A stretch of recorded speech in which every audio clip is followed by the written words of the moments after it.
mengalami krisis kemanusiaan dan ekonomi yang berkepanjangan dengan pecahnya perang atau invasi Rusia ke Ukraina sejak Februari 2022 yang lalu.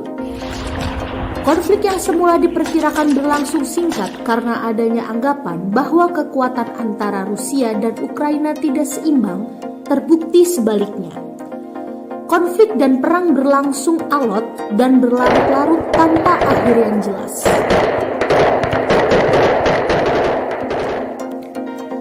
Tentunya, kita semua maklum bahwa dalam suatu konflik bersenjata yang berlarut-larut seperti ini, rakyat Ukraina lah yang paling menderita.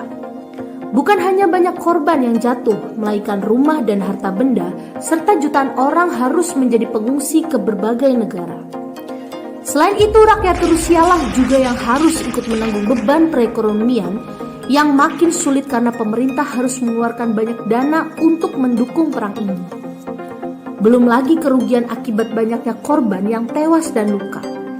Sementara banyak rakyat dan negara di seluruh dunia juga ikut menanggung akibatnya secara tidak langsung dengan makin tingginya inflasi serta mahalnya harga minyak dan 1001 persoalan lainnya. Singkatnya, perang dan konflik hanya membawa duka alias lebih banyak mudarat dibandingkan manfaatnya.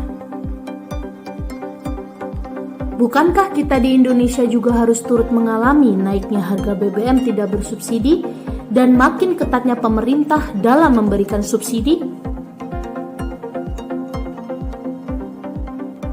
Jokowi selama ini lebih banyak memainkan peran sebagai pemimpin yang inward looking atau lebih mengutamakan persoalan dalam negeri dibandingkan memainkan peran di luar negeri.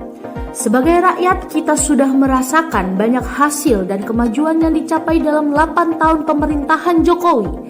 Salah satunya adalah dalam bidang infrastruktur. Tentu saja, kebijakan Jokowi ini banyak juga menimbulkan kontroversi serta pro dan kontra.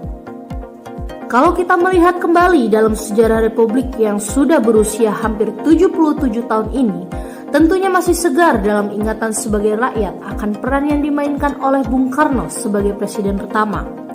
Banyak yang berpendapat bahwa Bung Karno memainkan peran yang sangat penting dalam dunia internasional kala itu.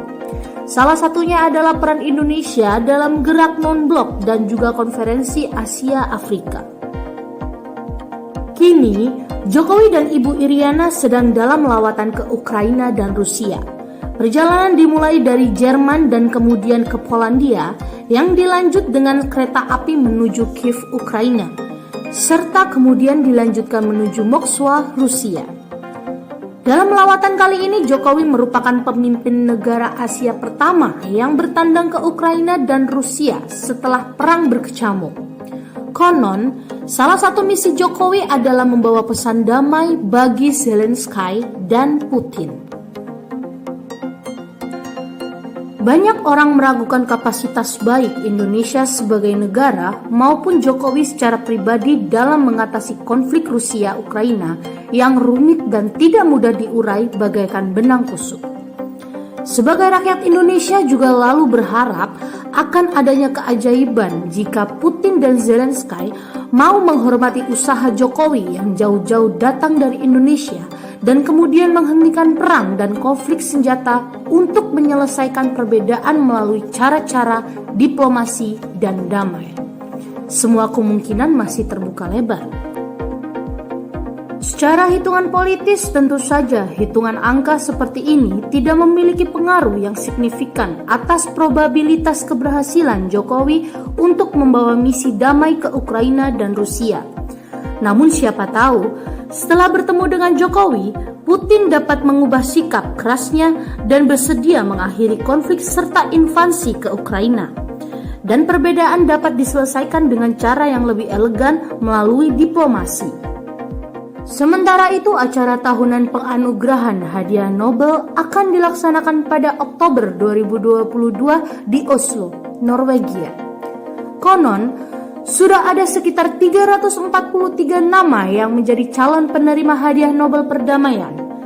Mungkin hingga saat ini nama Jokowi belum ada dalam daftar calon tersebut. Tapi ketika hasil lawatannya ke Kiev dan Moskwa berbuah manis, tentu tidak ada yang tidak mungkin jika yang kuasa menghendaki.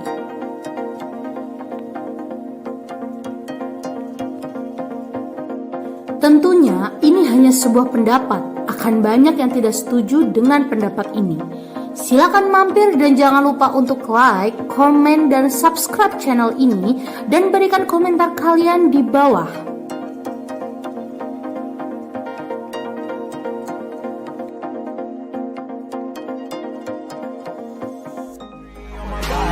I'm an icon, man. I'm a girl about a 10. I should fuck her in the Benz.